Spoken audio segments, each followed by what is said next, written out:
The piece I'm going to be discussing is Birth of Venus, and it was created in Florence, Italy, and it's currently located in the Uffizi Gallery, also in Florence, and it is by Botticelli, who is also Italian.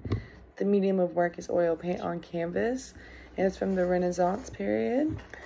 The historical relevance of the work is that it was most likely commissioned by the Medici family, because Botticelli was an artist for them. He was very commonly commissioned by them, and it was breaking free of the trends of art from the Middle Ages and depicted a mythological woman and nude, which was not very conservative or Christian of Botticelli.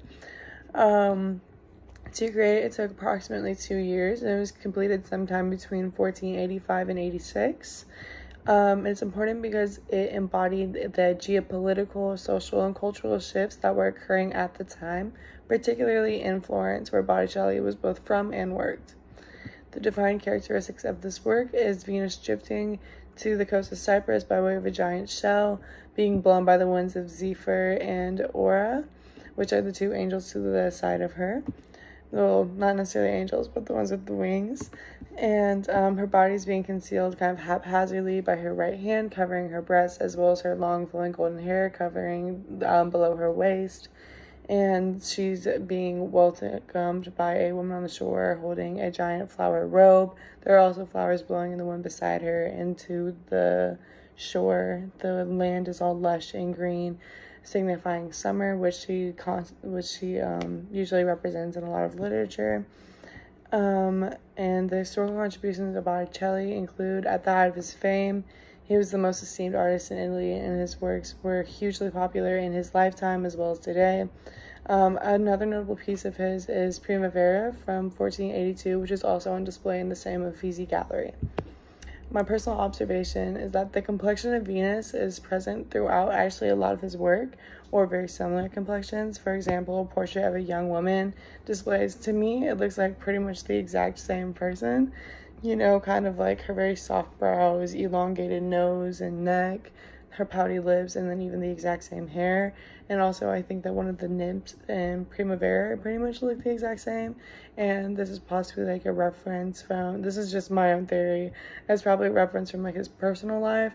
Like a lot of artists do this, like Picasso, for example, paints a lot of like the women in his life and people he actually knows. So that could very well be the reasoning. I just noticed that from looking at his other pieces. And I chose this work because it was actually one of the first pieces that I studied from an academic perspective. When I first got into studying art, it was one of the first ones that I actually dug into deeper than just like looking at it. So it's kind of near and dear to my heart, as it is, I feel like, a lot of people. And it compares to other works in the period because Botticelli was a key part of the definition of Renaissance art and the creation of it and the subject matter.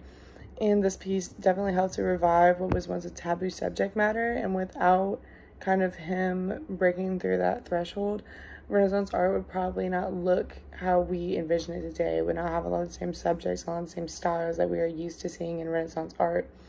And so to accomplish this, he took a lot of cues from like Greek art and stuff like that, and humanism, the philosophy perspective of humanism, played a lot into this piece, into a lot of his following work, with one major difference being Venus's figure being ever so slightly anatomically incorrect, with like her neck being slightly too long as well as her chest, but this is most likely to signify like her divinity and her being like not human. That's probably intentional.